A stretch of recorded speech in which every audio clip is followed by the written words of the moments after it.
Now on 5, Myra, The Making of a Monster. This programme contains harrowing accounts of the murders committed by Ian Brady and Myra Hindley, which some viewers may find upsetting.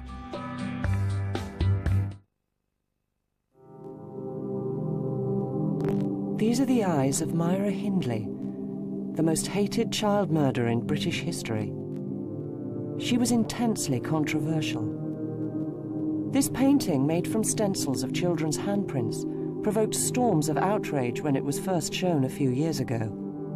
And when she died in November 2002, after 37 years in prison, she was still front-page headlines. She was the devil, the woman Britain loved to hate.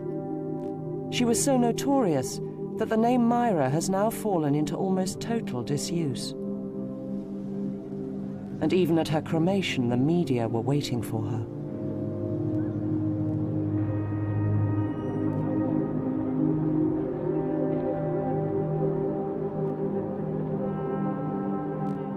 What was it about Myra? Why did she behave like a monster? And was she really inhuman? In this program, we explore Myra, the making of a monster.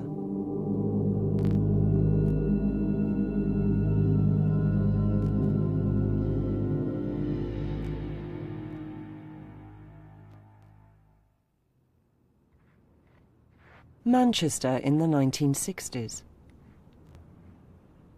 Myra Hindley was born in 1942 and grew up amongst the typical working-class terraces of the area. Factories stood against the skyline, and in the little 2 ups and 2 downs at the back lived the workers.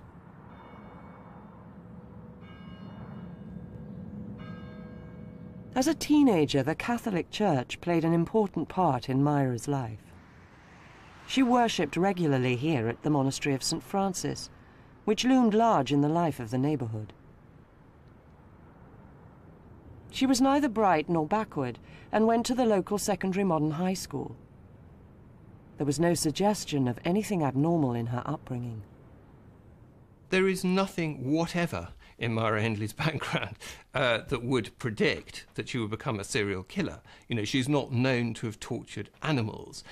She was not kind of beaten and sexually abused routinely by both her parents. Nothing horrendous like that. Yes, there was, if you like, for her social class background, etc., you know, an average amount of problems. Her father is supposed to have hit her mother a bit, which is not uncommon at all in those days. You know, she was the eldest sister. Perhaps she got treated differently. Perhaps she did have some. I mean, I'm sure she did have some experiences of emotional deprivation and some experiences of mildly abusive maltreatment. But this is not what you find in the backgrounds of serial killers. She did actually appear to be a perfectly normal girl, with the same aspirations as most of her friends. She wanted to get married, she wanted to have children, have a family. She was quite tough. I mean, those who played netball with her at school said she was definitely a toughie. She wasn't one who would give in easily. She was a leader. She accumulated girls around her. But she seemed in every possible way to be absolutely just the product of her time and place. After leaving school, Myra Hindley did several jobs till eventually, in 1961, she became a secretary here at Millwoods Merchandising, a small factory. She was 19. Also working at the factory was a 23-year-old Glaswegian, Ian Brady. Myra fell in love with him. He was actually a very good-looking chap in his early days. He also drove around on a motorbike, and he was rather different from everybody she'd ever met before. She actually said he was the first man she'd known who had clean fingernails, coming from a kind of solidly blue-collar background where everybody had manual jobs. That was perhaps true. She was attracted to his elusiveness. He would sit in the office reading strange books, and I mean really strange. He would read Mein Kampf and things like that. He was a pseudo-intellectual, and she was quite attracted to that. He was different, he was interesting, and even more important, he took very little notice of her. And like many young girls, she fell in love with a man who was being distant and unavailable, and of course that makes the passion a lot stronger. She became more and more desperate to attract his attention. She wrote this rather schoolgirlish diary at the time about, you know, he looked at me today and Ian was in a bad mood today. Rather silly little things, but she was very determined she was going to get her man, and he was the man she wanted. And get her man she did. Ian and Myra became an item. Today, a world away from the rough streets of Manchester in the tranquility of rural Ireland, lives a man who was a key witness in the drama that became known as the Moors murders. He was Myra Hindley's brother-in-law, and apart from her and Brady, the only other person who actually saw one of the murders taking place. He became a central figure in the most infamous criminal case in 20th century British history. He has spoken only rarely about what he saw, but in this programme he will tell us the full story of what happened back then in the 1960s. Brady, if you say he was 100% evil, he was every name you can put on him. He was them and more. But in all honesty, Brady slept with the devil, and that was her.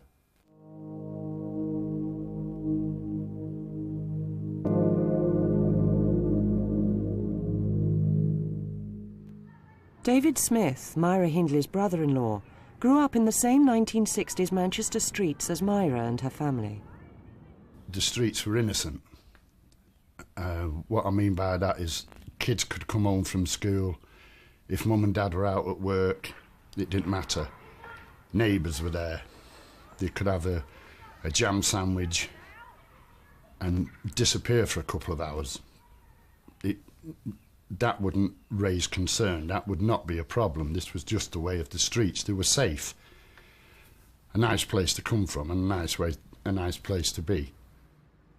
In the early 1960s, when he was 15, David Smith began going out with Myra Hindley's sister, Maureen. Maureen was living with a mother and a father at 20 Eaton Street. Across the way, 2 minutes' walk would have been the grandmother's house. Myra was being looked after at the grandmother's house. At this stage now, I'm getting very close to Maureen, and I made her pregnant, and we married when I was 16. Up to me marrying Maureen, I had no social connection with Brady or Hindley, other than a nodding acquaintance. But now the couples began making occasional trips together in Myra Hindley's car. On one early outing, Brady showed a hint of violence. We was on a motorway and a car had cut us up.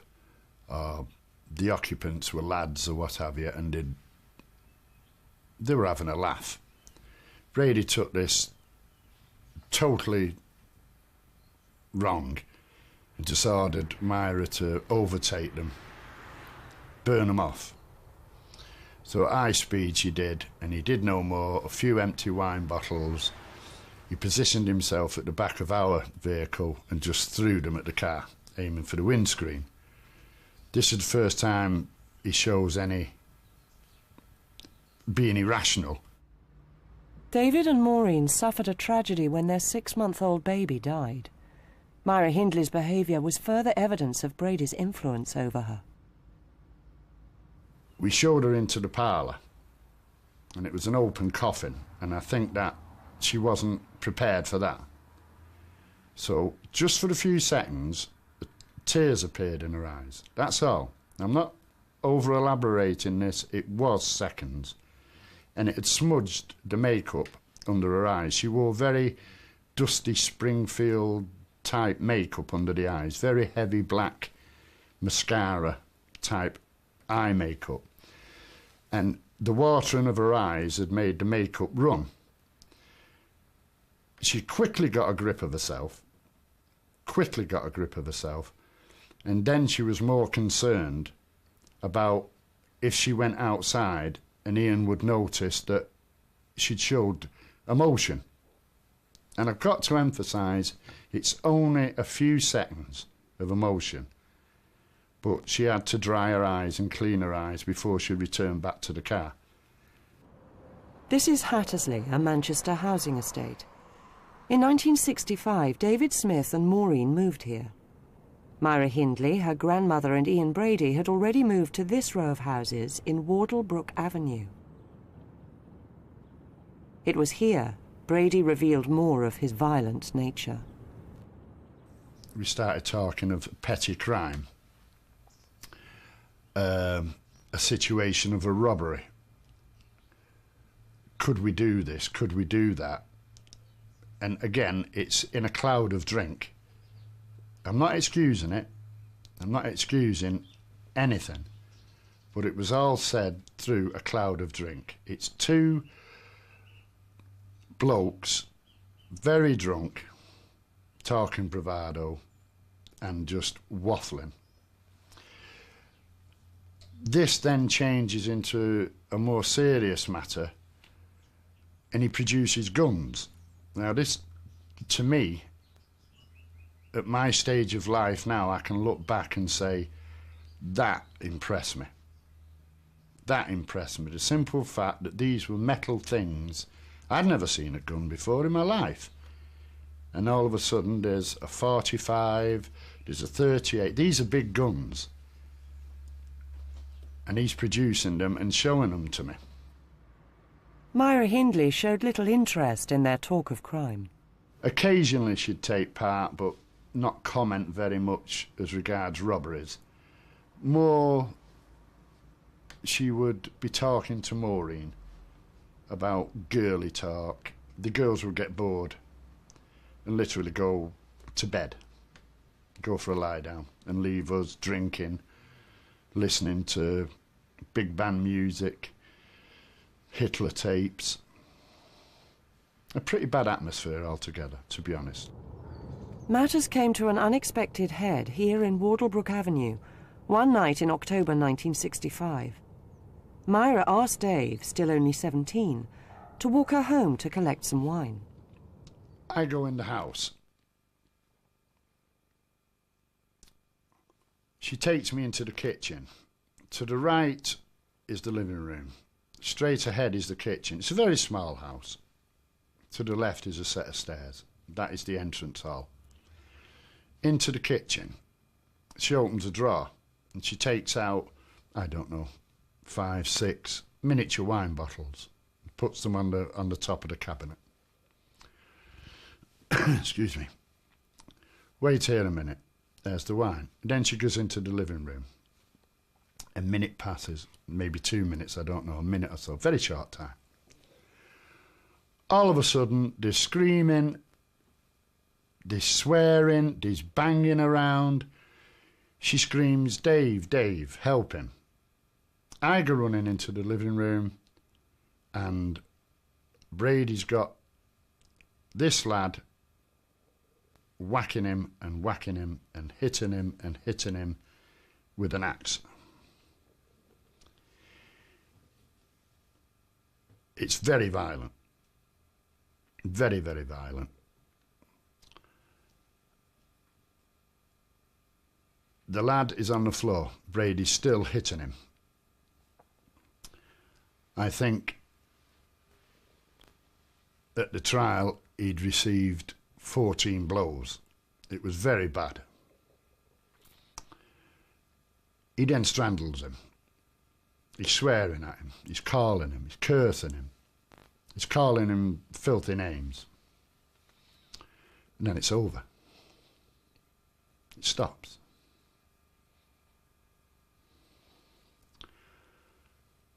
I'm there. Hindley's there. And Brady's there.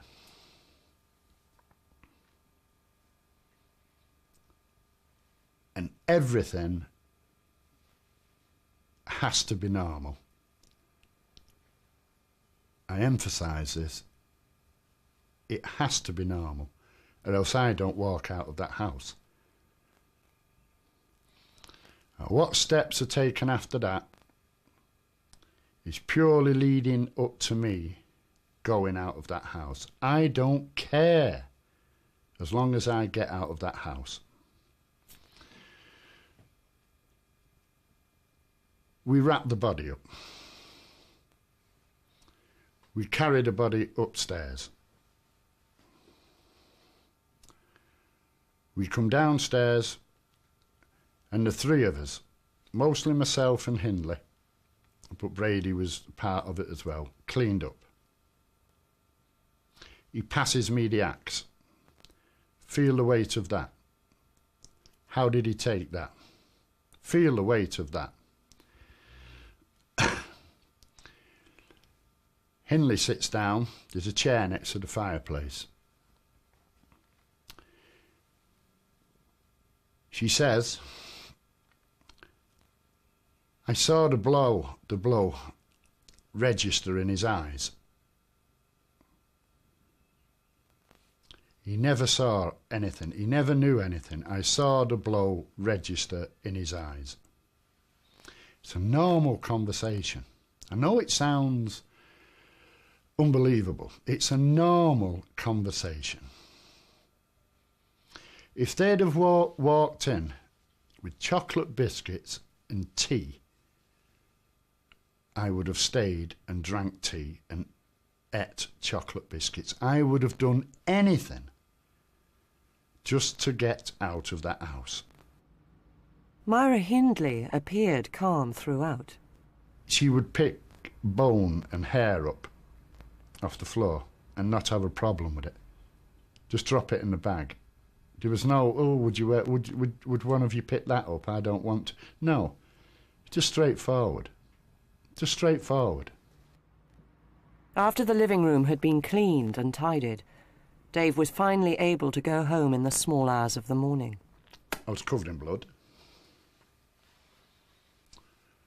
I went in. Maureen was in bed.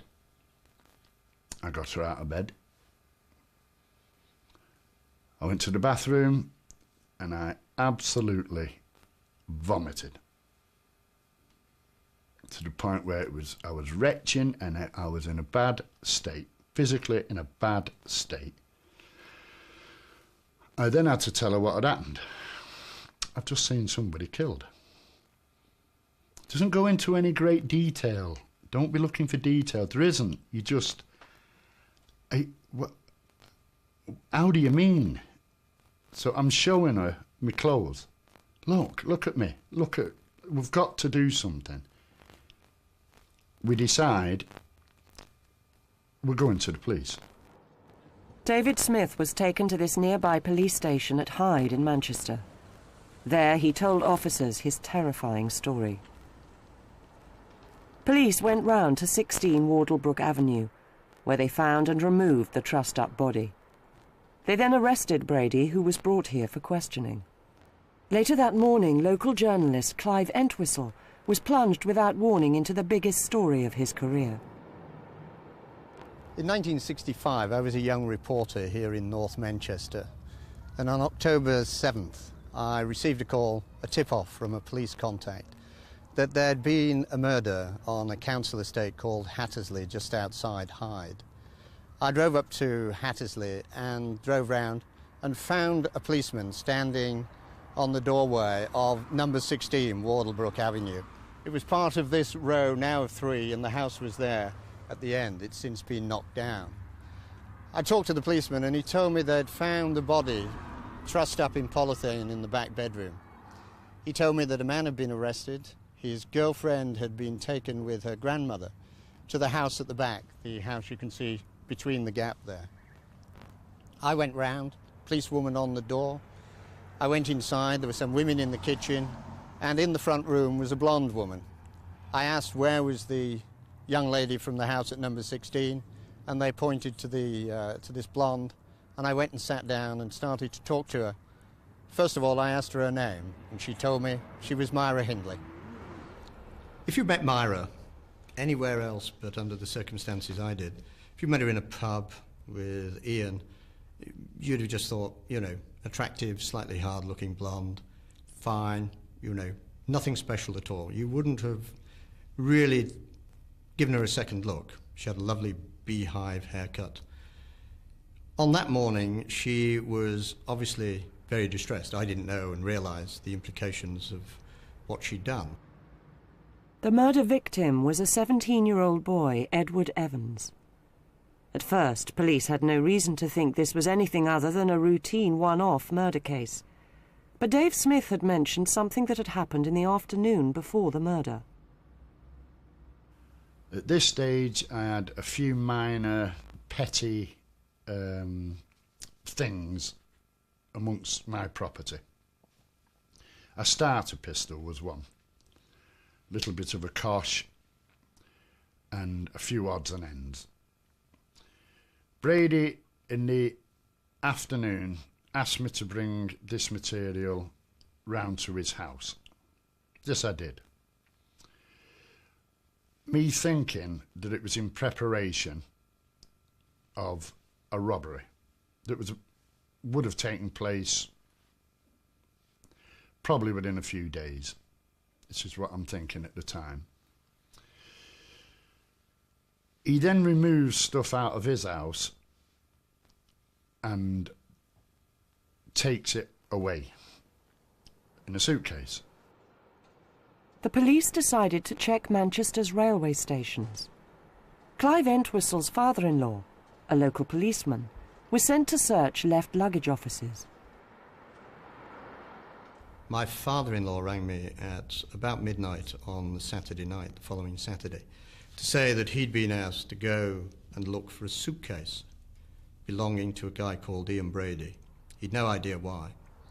And he went through all 5 left luggage offices at railway stations in Manchester. And in Central Station, he found a suitcase belonging to Ian Brady. In that suitcase was a income tax return, which in the name of Brady, so he knew he got the right suitcase. Also, they found a number of things, a number of books, a copy of the Marquis de Sade. But the most important thing was this 1/4-inch tape, reel-to-reel tape. Dennis played it, not realising what it was, and on it was this little girl screaming for her mother. It was a recording of a terrified and pleading child being pornographically photographed, and possibly worse. These photographs were also in the suitcase. The little girl was soon identified as a missing 10-year-old, Leslie Ann Downey. In one of Brady's notebooks, they found the name of another missing child, 12-year-old John Kilbride. This immediately suggested Edward Evans may not have been the only murder victim. A few days later, police brought Myra Hindley to Hyde Police Station and arrested her as well. They took this photograph of her for police records. Few could have imagined then that it would eventually become one of the most haunting images of 20th century Britain. When that picture was published, that was the first picture anybody had seen of Myra Hindley, and it suddenly saw this picture of Brady, the two of them just covering the whole of the front pages. It was a pretty impactful front page, and that remained the dominant image, even though, of course, over the years there were many other pictures of her looking more ordinary. But that, with the great peroxide beehive haircut and those blank staring eyes, was a pretty impressive picture. Despite suspecting several murders, the police had no bodies. What could Hindley and Brady have done with them? In the house were many photos of the couple on the moors. This is Hollingbrook Knoll on Saddleworth Moor. It was known to be a favourite spot of the couple's and featured in many of their photos. Police began searching here. They now had a horrible suspicion that the couple might have buried the bodies somewhere in this area. But it was like looking for a needle in a haystack. I mean, how do you find a body? You know, a group of police cadets and young police officers had been searching on the side of Mottram Road on a Saturday afternoon, about 3 o'clock in the afternoon. And I was with them, and we'd been down to the local pub, the Clarence, and had a pint or two, and then gone back and sun setting. And one of the officers needed a pee, so he walked over the top of the hill. And on the way back, he noticed a piece of white bone sticking out of the ground. Now, this guy, Bob Spears, had been a police officer for only a few weeks. And God bless his cotton socks, he stood on the top of the hillside with the sergeant swearing at him to tell him to get down because they all wanted to go home. And Spears stood his ground. So they all trudged up angrily, and he pointed out this bone, and they parted the peat and let the water drain away, and there was the forearm with still part of the dress-on of Leslie M. Downey. And if it hadn't been for that, if they hadn't found them the body on that particular day, then the search in the next few days would have been totally called off. When I went back that night, because I'd left early, I had left before Spears found the body. When I went back that night, it was out of a Hitchcock film. The mist had closed in, there were old-fashioned arc lights, and it was eerie, absolutely eerie. And you've got silhouetted figures standing over a small mound where they'd excavated Leslie's body. And when I arrived, it was at the moment just before they'd put the remains into a polythene, big black polythene sheet. In those days, they didn't have body bags. And so it was carried down by these officers, 4 officers, holding it up like this, as if it was a bouquet of flowers, you know. And I stood on the back bumper of the Black Maria to get a better view. And as they came towards me, they then reached up to put the remains into the back of the Black Maria. And as they did it, of course, as they leaned up, they all pulled it open to lift it in. And I looked in and saw Leslie's remains. There was only one possible conclusion. This was no longer a single murder. It almost certainly involved the killing of several children. Children whose bodies were buried in the loneliest, bleakest of all places, the moors. The Moors murders were now destined to occupy a place of special horror in the British psyche.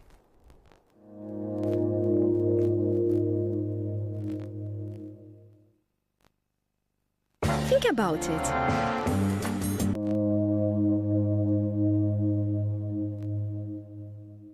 I can recall to this day the images that I saw of Leslie's remains being lifted into the back of that Black Maria. It's an image along with the tape, which I shall take to my grave with me. The discovery of Leslie Ann Downey's body and the existence of the tape recording directly implicated Myra Hindley in the murder. Her voice was on the tape recording. Her fingerprints were on the photographs of the little girl. She was in the photos on the moors. Now police believe John Kilbride's body might be somewhere on the moors too. They used a photo of Myra Hindley on the moors to work out a possible location, and sure enough found his body. John Kilbride's funeral was a huge public event. The Moors murders excited tremendous interest, and some people saw it as a comment on the Times. You know, I can remember, you read the papers and it was full of mini-skirts and excitement of people having sex and drugs all over the place, and obviously rock music. And sex and drugs and rock and roll was the order of the day. And I think there was that feeling that if everybody's allowed to just do whatever they want, if the animal within is unleashed, look what will happen. Society will fall apart. Ghastly things like this will start happening. Brady and Hindley's trial began 6 months later in April 1966. David Smith, accompanied by Myra Hindley's sister Maureen, was the main prosecution witness. The still young medium of television helped to feed the public appetite for news about it. This trial is certain to make legal history, if only because the Attorney General himself is here leading for the prosecution. It's taking place in Chester Castle. Originally, Tom St. John Barry's nightly ITN bulletins reported all the details. Fantastic security precautions have been taken, and the precincts of the court have been very widely defined. Before you can get into the court, you have to produce no less than 3 passes if you're a mere journalist. When you do get in, you find yourself in a long, very high room, about 25 feet high, wood-panelled for about 12 feet, and then light stone arches Above that, a wooden roof with a stained glass light in it. As the trial unfolded, it became clear that Myra Hindley was going to stand by Brady, come what may. Hindley, who said that she had a sore throat, gave her evidence in a low, husky voice. She said that she had loved Brady and still loved him. When she was cross-examined about her part in the nude photographing session with the child, Leslie Ann Downey, she said, "I offer no defence for that. It was indefensible and cruel." She said she didn't know that Brady was tape recording the session and that she was ashamed when she heard the tape played later. It was this tape recording that really caused a sensation. People were absolutely riveted by it. To see this story of a young man and a young woman, a girl of only 18, apparently doing horrific crimes. But even then, it didn't take off, really, until the tapes were revealed. And that is what I think has been the driving force of the Moores murder. I mean, the Moores themselves, of course, produced a fantastic background to such evil. And but the tapes were the thing that finally sold it. When it was played in court, it was played to an absolute packed but hushed courtroom. You could have heard a pin drop. And as it was played, you could see grown men, tears welling up in their eyes. I mean, it was horrific because it wasn't so much what was on the tape, it was what you imagined and knew was happening to that little girl. Brady was convicted of 3 murders, Hindley of 2. By an astonishing piece of luck, they escaped being hanged only because hanging had been abolished a month after their arrest. As a result, they were both sentenced to life imprisonment. These were 3 calculated, cruel and cold-blooded murders, was what Mr. Justice Fenton Atkinson said, and I passed the only sentence the law allows. After sentences, he praised the police investigation of the utmost skill and thoroughness which brought these matters to light. Outside, a small crowd of sightseers, most of them staff from the neighbouring county council officers, gathered in the courtyard of the castle to see the prisoners removed. Then the police cleared the forecourt, and as a van with 2 white police cars escorting it swept through the archway of the castle, there was booing from a crowd which had gathered outside. The duration of their imprisonment is now entirely at the discretion of the Home Secretary. The Home Office said tonight that a life sentence means just what it says. Normal practice nowadays is to release a life prisoner on licence after about 10 years. In some recent cases, judges have recommended that the sentences they've passed should not be reviewed for a certain set period, but no such recommendation was made in either case today. Myra Hindley was taken to Holloway Prison in North London. She never saw Brady again. Even before the trial, there'd been suspicions she and Brady had murdered other children. It was to be a very long time, 20 years in fact, before those suspicions were confirmed. Throughout all that time, Hindley and Brady flatly denied there'd been any other murders. Normally, prisoners disappear from view, but not in Myra Hindley's case. Throughout subsequent years, the public and press remained fixated on her. I think the endless fascination with her was that she was an ordinary girl from an ordinary working-class background who did the most extraordinarily horrible things, and we can't explain her, and that is why she still haunts us. She flew in the face of all our preconceptions about women. Women are nurturing, women are kind, women like children. Men, on the other hand, can be cruel, can be tough, can be whatever. She flew in the face of all that. She also, at her trial, maintained that very hard, resolute front. She didn't portray herself as soft at all.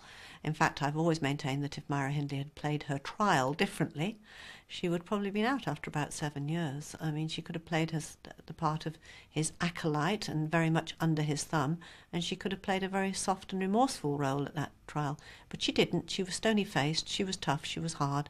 There was the famous police photograph of her with the blonde hair, staring straight to the camera, looking tough, looking hard. And that's how she became remembered and known. And she became a figure for universal hatred. Much more than Ian Brady, interestingly, who is just perceived as perhaps, a rather sad, mad, evil man.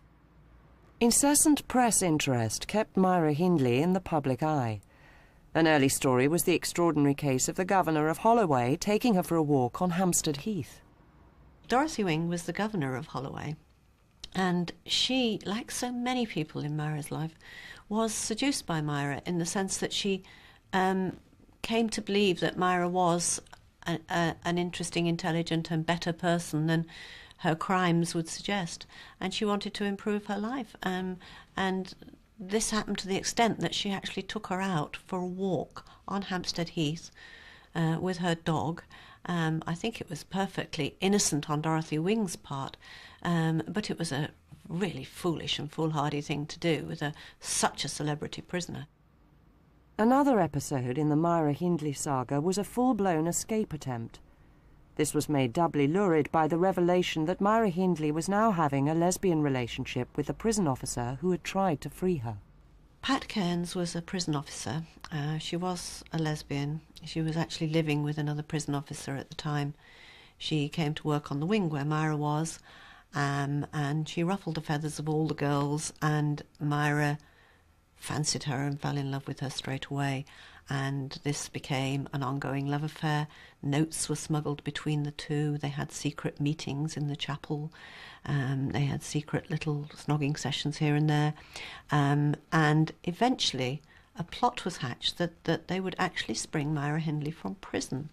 It sounds bizarre, but it was quite an advanced plot. Casts were made of keys, plans were made, everything was afoot, and then one of the women who was involved as a go-between actually shot them. But even though her actions suggested a lack of remorse, many who met Myra Hindley spoke well of her. I found her a nice person. Was she generally well accepted in the jail? I don't suppose everybody felt the way you did. Well, no, not everybody felt the way I did. You can expect that in a community with women, you know? It's mostly the short sentences that used to want to fight her, argue with her, you know, and call her names. So she sometimes had a rough time of it? Oh, yeah, when she first went there, she had a very rough time. You know, she got beaten up. Said by people who've been to see her that she's changed a great deal since she's been in Holloway. Did you see any sign of that? When I went in there, to me, she didn't look the same as what the papers made out her to be. What do you mean physically? I mean, her photograph in the papers doesn't look... Oh, no, you wouldn't recognise her. She's a different person altogether. She is a very friendly person if you only give her the chance to be friendly to you. As the years passed, Myra Hindley studied for an Open University degree and renewed her involvement with Catholicism. Lord Longford, a former government minister and well-known prison reformer, famously became convinced of her repentance and campaigned for her release. I've known her for 8 years, and I think although I've seen her every 3 months for 8 years, and so I know her better than I know most criminals. And if I'm going to have an opinion at all, I would feel sure that she wouldn't do any harm to anybody. And I don't know anybody who's known her in the course of that 8 years who thinks she would do any harm to anybody if she came out. But the people who say she ought to be there forever are people who say, in view of the terrible crimes she was associated with, life ought to mean life. That's a different point of view, but I'm rejecting that as totally un-Christian. Although disguised to protect her anonymity, Myra Hindley's sister Maureen also spoke up for her. Do you think that she can be treated as if she were in exactly the same category as other people serving life sentences? Yes, I think she could now. Now that she's severed herself away from Ian Brady, yeah. It's a long time since she's wrote to him. It's a long time since she's had any connections with him. And I feel now that she's... I feel that it's not my personal opinion, but I feel that if she was like that tomorrow, she would never consider it. If she had never got involved with him, she would just be an ordinary housewife. A decade later, Lord Longford was still arguing Hindley's case. She's not led an isolated life, really, because she's done very well. She's got her Open University degree, a pass degree, and then an honours degree, and a good many people have come to know and like her very much, so I should say she was completely ready. She has been for years, if it comes to that. But the families of Myra Hindley's victims did their best to stop any such idea. She's ruined my life and she's ruined 5 more families. And then people are suffering like me. And it's a sentence for me alone. That woman will not live if she comes out of prison. I know people have said they'll do it for me. I don't want that. I don't want nobody to get in trouble, especially my boys. They've got their lives to live. I'm half dead now. I'm living on pills. I will willingly do that woman in and take my punishment, and I will expect to be put in prison where I should stay until the end of my days. And so controversy kept Myra Hindley in the public eye well into the mid-1980s, 20 years after her original conviction. But of course few had ever seen her since then, and those who did found it a shock. At that time, writer Peter Stanford was editor of the Catholic Herald. Through Lord Longford, he became interested in Myra Hindley's case and began the first of many visits to her. Women's prisons are very mixed. You'll have women in there who haven't paid their TV licences and women in there who are mass murderers, all kind of mixed in together. And so you're sitting in the waiting room and the names are all called out, and all these kind of grannies and children of these poor women kind of go in to see everybody. And I suppose naively I was waiting for someone to say Hindley. And no one did. And in the end, I was the only person left sitting in the waiting room, and the prison officer came over and said, "Have you come to see Myra Hindley?" And I said yes, so I'm not quite sure what the reaction was going to be, really. And so they showed me through into the visiting room. And, I looked around the room for a woman with blonde hair and a stern, unbending expression, and there was no one there who fitted the description. And in the end, someone ushered me towards, I suppose I could have worked it out because it was the only empty table. And the woman sitting on the other side, I mean, you just wouldn't have recognised her from the photograph. And I think that's one of the very important things about Myra, and that most people believed that she was completely unchanged from that particular image in the mid-1960s. And, here we were over 20 years later, and, surprise, surprise, she changed. She was a different person. What was she like? She was very, very pale. Her face was very veined. I mean, she didn't look at all well. She had reddy, purpley hair, I think, the first time I met her, which was cut in a bit of a sort of 1970s cut. She had an extraordinary voice. Her voice was very. She spoke very, very slowly and had quite a deep voice. She smoked like a chimney. She consumed chocolate quite a lot. They have this thing where you bought chocolate from the kind of the trolley and handed it out. So all those things. I mean, in many ways, very normal. It was almost that thing you had to kind of sit there and kind of pinch yourself and thinking, I am now sitting opposite the woman that the tabloid newspapers tell me is the most wicked woman ever to have lived. And you'd be having a perfectly normal conversation about a television programme you'd watched or a book you'd read, or I remember she was fascinated by Margaret Thatcher, talking to her about politics and Margaret Thatcher, in the same way that you talk to anybody. In 1986 came the next big breakthrough in the Moors murders case. Ian Brady began to talk about additional murders. The new head of CID at the Greater Manchester Police, Chief Inspector Peter Topping, interviewed Brady and also approached Myra Hindley at Cookham Wood Prison in Kent. I received a phone call one afternoon from Myra saying the Greater Manchester Police are here and they want me to help them recover bodies that have so far not been discovered on the moors, and I've agreed to help them. Would you come down to the prison straight away? So I got on a train down to the prison, and when I arrived, the prison gates were ringed by journalists with cameras and TV crews, so they'd obviously been alerted to the visit by the police. And when I went inside the prison, Myra was with Mr. Topping and his assistant, Mr. Knupfler. There were maps and plans all over the room, and they'd been poring over them. Then a statement in Hindley's own words, read by her solicitor. I've agreed to help the Manchester Police in any way possible, and have today identified from photographs and maps places that I know were of particular interest to Ian Brady, some of which I visited with him. In spite of 22 years' passage of time, I have searched my heart and memory and given whatever help I can to the police. A complex logistical operation was now set in motion. A month later, Myra Hindley was taken back to the moors for the first time in 20 years, accompanied by her solicitor. I was collected and taken to a caravan up on the moors where I met Myra. She had been taken from Cookham Wood the day before and had slept the night in a police training college somewhere in the Midlands. And I remember she was all excited because for the first time in years she'd been in a double bed, and for the first time in her life she'd slept under a duvet, which she found extremely strange. And so the day began. We'd agreed I would be with her throughout. Mr. Topping was there, Mr. Knupfler was there, several officers were there. A man from the Home Office was there to witness the proceedings, and there were police round and about with rifles. You could see their silhouettes on the skyline, just making sure that no intruders tried to have a go at us, or her in particular. That was a big fear. The sky was full of helicopters, press helicopters, who had got word that we were up there, and they came down very, very close. It was snowing, and so the snowflakes were being whisked up into our faces, and it was all rather frightening at times, because they were trying to get as close as possible to Myra to get the best pictures of her. The police were trying to find the grave of a missing 10-year-old boy, Keith Bennett. They also wanted Myra Hindley to help them find the grave of a missing teenager, Pauline Reed. Right towards the end of the day, it was getting very dark.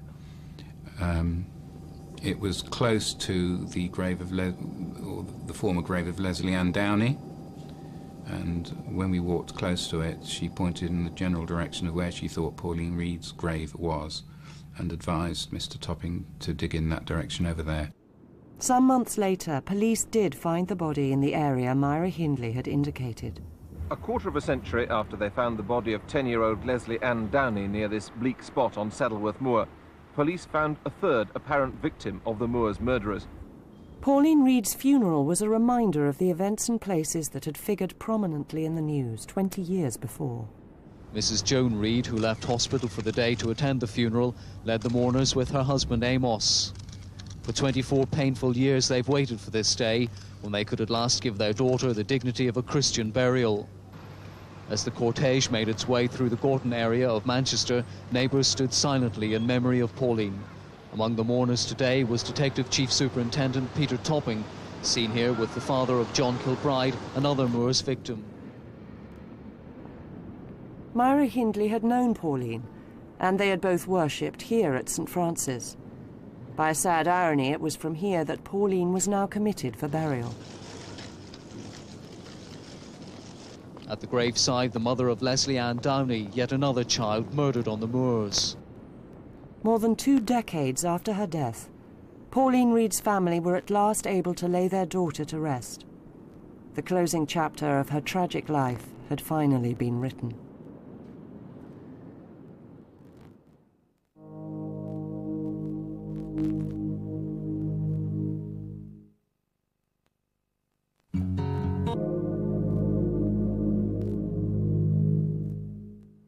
Although Myra Hindley had helped police identify likely spots on the moors, she hadn't formally admitted to involvement in any additional murders. But now she decided to confess all to Chief Inspector Topping. We waited until it died down completely, several weeks, and then we met over a period of about a week, every day, at Cookham Wood, and there were a series of tape-recorded interviews where Mr. Topping would ask Myra questions and she would give her account of the deaths of the various children and the role that she played in them. And I was present throughout with the Reverend Peter Timms. The Reverend Peter Timms was a former governor of Maidstone Prison and a therapist who'd been counselling Myra Hindley for 4 years. She said to me, you know, well, I'll see Mr. Topping if you're there. I said, well, that's for the police to decide. I can't be there unless they decide, but of course I'll sit with you if that's what you want. And I did. And so there were 2 days of informal interviews. No tapes, nothing. Right? It was just chatting with the police for 2 days. Now, you cover a lot of material in 2 days, actually. And she was absolutely open and honest, and nothing that she said in those 2 days was any different to what I already knew. And at the end of those 2 days, the policemen, it was 5 o'clock or something, they went off to their hotel and they were going back home. And I got a telephone call that evening from the governor, and she spoke to me and said, could you get Mr. Topping to come back? I want to go on record. I should have done this 20-odd years ago. You know, it's time, it's much too long now. And I tried to dissuade her. I said, look, you need to think about it a bit longer. Take longer to think about it. But she wouldn't. She said no. And so the following morning, I got hold of the police and said, you know, and she was read the caution. She's confessed that she is guilty of participating in these crimes, so that she would be guilty of the crime of murder, yes. Brady himself was also taken up to the moors to see if he could help pinpoint Keith Bennett's body, which still hadn't been found. but he couldn't find it either. After this, there were no more breakthroughs or discoveries in the Moors murders case. But controversy would continue to dog Myra Hindley, right up until her own death 16 years later. The controversy really revolves around why she committed these terrible crimes. One thing everyone agrees on is that Brady was the catalyst. Had they never met, I don't believe Myra Hindley would ever have committed murder. I don't think there was any interest in it or impetus towards it in her. She was a very tough person and quite capable of violence, and quite capable eventually of accepting violence, which I think a lot of people would not be capable of. So there was some inherent ability to cope with it, with the violence and the killing in her, but she had no feeling or need to be involved in that, and he did. No, she wouldn't have killed. I doubt very much if she'd have killed. Almost convinced that she wouldn't have killed. No. She would have grown up, she would have had a family, she would have married, had 3 kids. She would probably be boss of the typing pool and run it with a rod of iron. That's the sort of person she was, but she would never have committed a crime, she would have never been involved in crime. But it's why she did get involved that really divides people. One group sees her as led by Brady.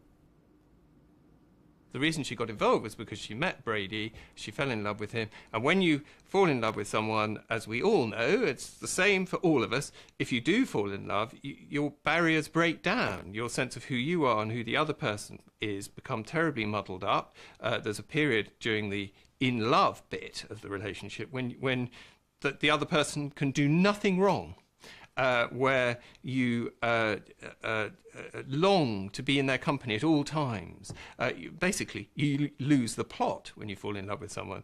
And she happened to fall in love with someone whose ideas she identified with, who she became terribly involved with, just as we all do with the people we fall in love with, but who, unfortunately, turned out to be Brady. Quite how she herself got sucked in is very interesting. By degrees, I think, is the answer. He inculcated her into the almost cult of killing that he'd established, and he tried later on to do the same with David Smith. He gave her things to read. He gave her the Marquis de Sade to read. He talked to her about sadomasochism. He took her to see very strange films. They actually went to see a film of the Nuremberg rallies. He thought that anything to do with the Nazis was wonderful. She was still totally enamoured. He was this amazing, interesting, different person, not at all like the boy she knew who, wanted to be Elvis Presley and a quick kiss behind the dance hall afterwards. He was something else entirely. So Myra was still enjoying this feeling of being different and being special, and he worked on that, and that is how, by degrees, she came to believe that anything that Ian wanted her to do was right and worth doing, and she became his. Interestingly, he called her Hessie. This was partly because of Myra Hess, the pianist, her name Myra, but more appropriately, Rudolf Hess was Hitler's lieutenant, and she was his lieutenant, and he saw her as the person who would help him fulfill this dream of committing murder. The process by which you go from being Myra Hindley, a perfectly normal office worker, to Myra Hindley, the torturer of children, is not obviously something that happens overnight. In her case, she fell in love with this sadistically dangerous man, and gradually was groomed into more and more perverse sexual practices. First of all with him, he played games with her, he tricked her, she got turned on by that. And I'm sorry, but we all, think of your own sex life and think how much game playing. I'm not talking about dressing up as a giraffe or doing weird and wonderful things. I'm talking about the normal playfulness that's involved in sex, and the dominance and submission that's involved in normal sex. Now, if you think of that and just add a little bit of sadism, add a little bit of cruelty, etc., Brady will have gradually groomed her into getting used to the idea that this was really exciting, this is what we want to do, and, if you like, taught her to get involved. In the first murder, when she screamed and shouted and so on, he hit her and knocked her to the ground and said that effectively he would kill her if she didn't shut up. And she probably, I know, she thought, well, there's been this awful event but it will never happen again. It's one of the things, never happen again. And of course it didn't happen again for about a year, then it did happen. But it's then what do you do about it? But many people don't accept this idea of Myra Hindley as essentially passive. They see her as an active participant who was fundamentally just evil. I mean, she went through each of the cases themselves, and it was the same old story about her being intimidated, infatuated, hopelessly in love with Ian Brady, and would have done anything. I mean, I can understand that to some extent. I mean, if you look back over history, history is littered with examples of where females have done anything for their man. But surely there must, you have to draw a line. And while she may not have really understood what she did before she did it the first time, it's inconceivable that she didn't know the next time she went out in that car to lure a child, that she didn't know exactly what was going to happen to that child. And in effect, she was the one that sought out the child. She was the one, not Brady, it was her that went out and identified which child she was going to lure back to that car. So in effect, she, for me, was the more evil of the two, because had she not done that, then of course I don't think the horrors that we've all come to know as the Moors murder may not have taken place. I think they were a pair of bloody kinky bastards together. That literally, bloody whipped each other, slapped each other, did all the dirty little things that were in the books, and then had to look for something else. And they just pushed and pushed and pushed. They broke all the rules. They didn't just break the legal laws, they broke all the moral laws. You don't break the moral laws, you don't. They're there for everybody. You don't just disregard them and kick them out. They did. They did. They didn't give a damn about the legal laws. They didn't give a damn about the moral laws. The things that hold us all together, the things that make us mum and dad, man and woman. They didn't give a damn about any of that. They thought they were entitled, both of them thought they were entitled to do exactly what they wanted to do. As obscene, the word obscene doesn't cover it. It really doesn't cover it. I can't let my imagination go that deep. When you meet a female who's so out of touch with her emotions as a woman, that she does those kind of things, and not just once, but does it 5 times over a 2-3 year period, then I think that people are entitled to say, no, that she was evil. Mark Leach also inclines to the widely held view that she was never genuinely remorseful. She said that she was remorseful, but I saw no signs of that. I mean, there was no tear in her eye, there was nothing. I mean, simply repeating by rote, yes, I'm sorry, I did it, I shouldn't have done that. It didn't break any ice with me, I have to say. And I've met people in prison who are genuinely remorseful for what they have done, genuinely, and I mean that, genuinely remorseful. She would say very clearly that he couldn't have done it without her, that she lured the children, that she knew exactly what he was doing, that often she joined in that, and that at any stage she could have stopped him, she could have stopped him, she could have shopped him. Those thoughts constantly went through her mind, and a constant process of reflection as to how she got in that situation. And what came over very, very strongly in those conversations was her remorse. Her detractors also saw her as manipulative, especially in getting privileges in prison. I think she was very calculating and very able to manipulate management inside a prison, because she knew that whatever she did would attract media attention. She didn't lead a life. She wasn't laughing her head off at the public. She was a sad person. I spent many hours with her, and they were nearly all sad hours. She was a deeply sad and depressed person. She wasn't enjoying herself in prison in a luxurious cell, and insofar as she may or may not have had lesbian relationships, well, that's nothing unusual in a woman's prison, I can assure you. There was a photograph of her when she was smiling that the Sun got hold of. I think it was when she was awarded her degree in the humanities. She was smiling. She'd just been awarded a degree.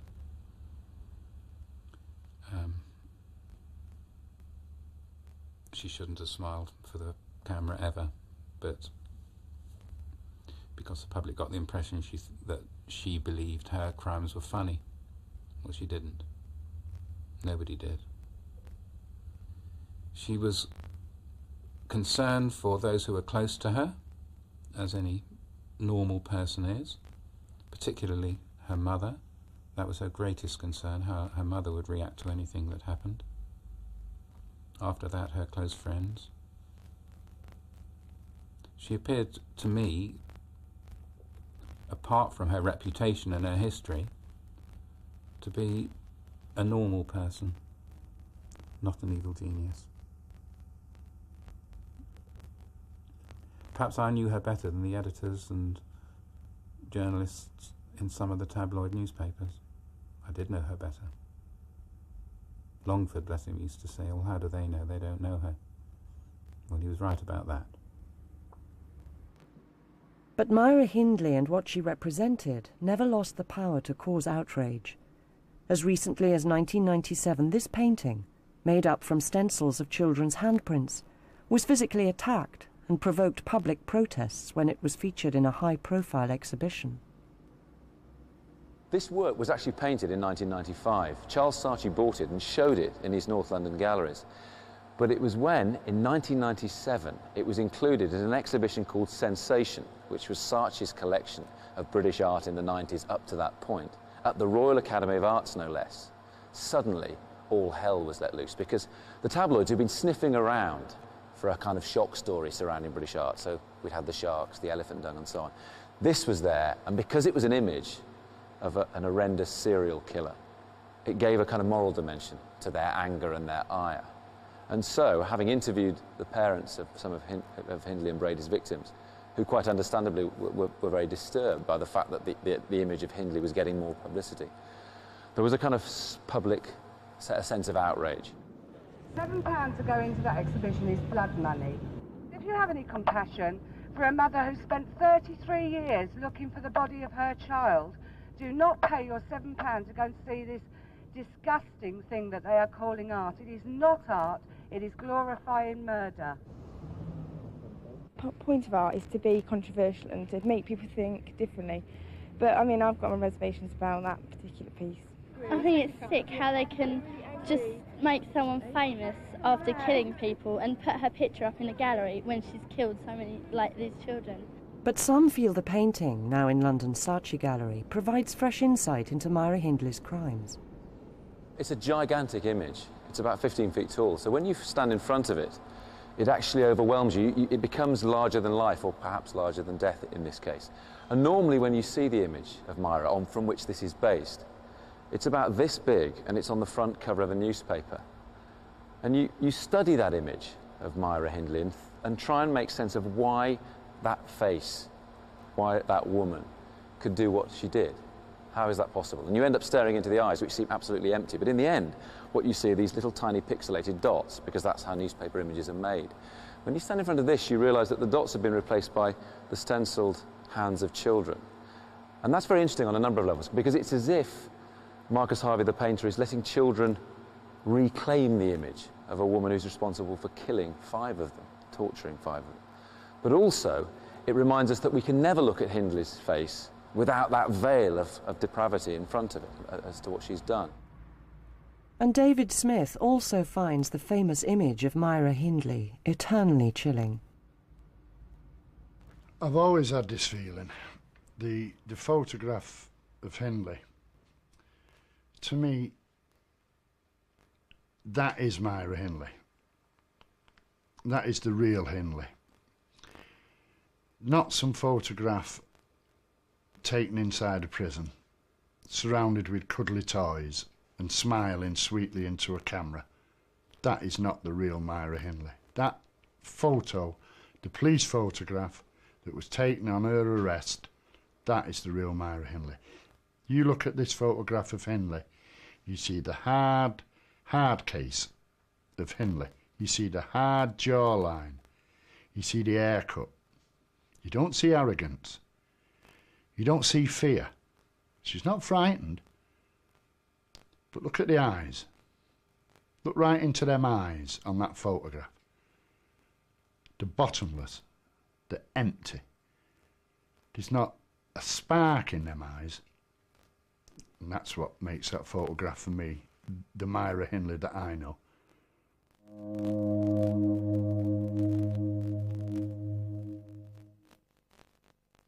2002 without ever achieving the freedom she and her supporters hoped for.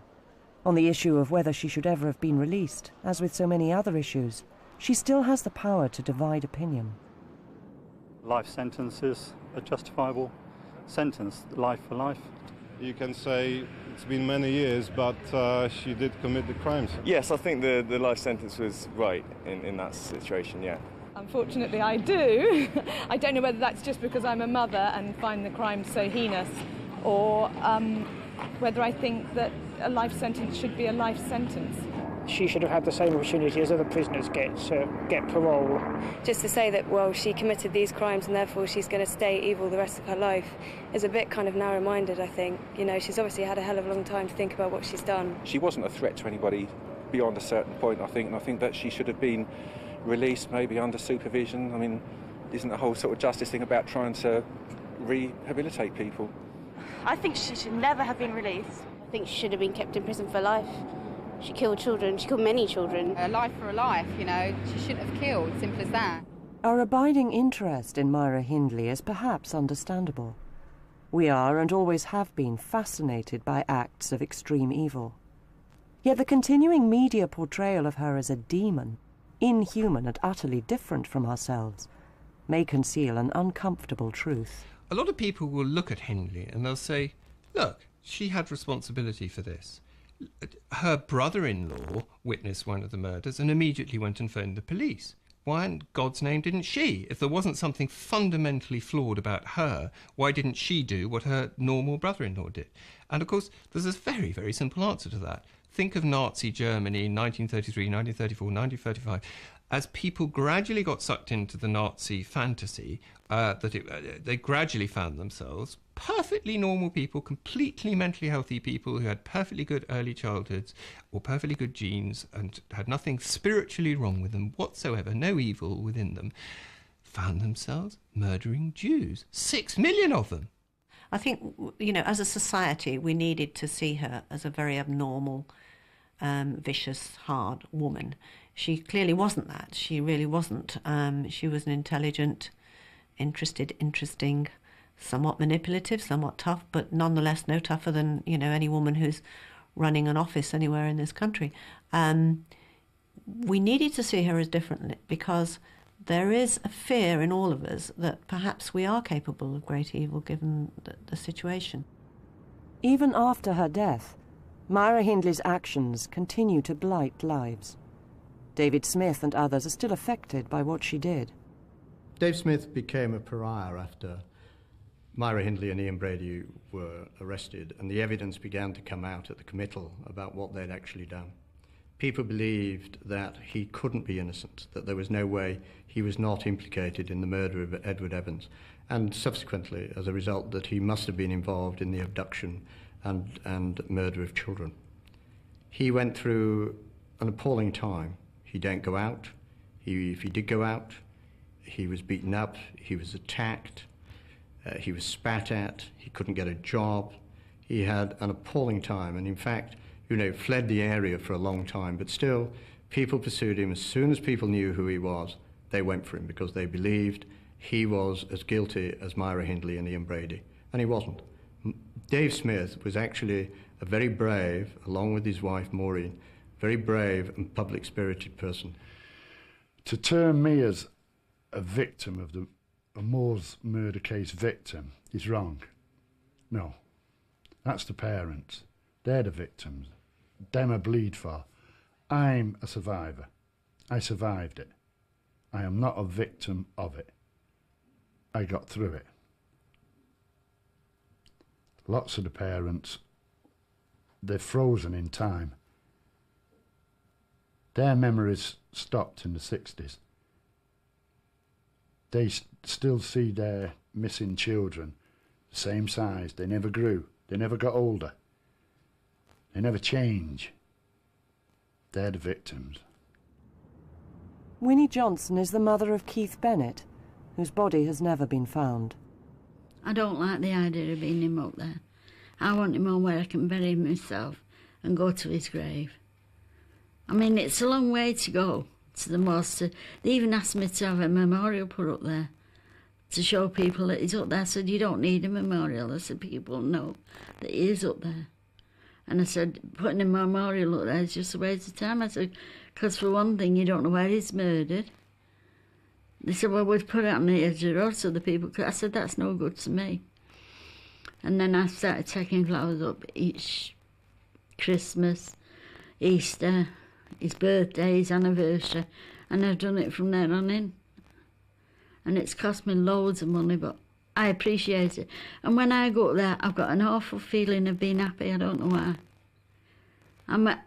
I could stay up there for a week or more because I know he's there. Whether that is because he's there or not, I don't know.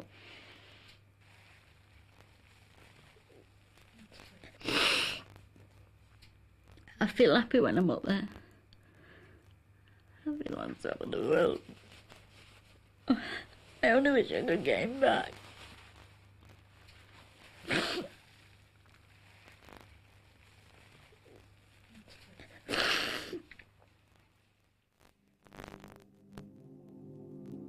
Many of the people involved in the Moores murders case are now dead. Maureen Smith, Lord Longford, and of course Myra Hindley herself. Even after her death, Monster Myra lives on. Will she ever die?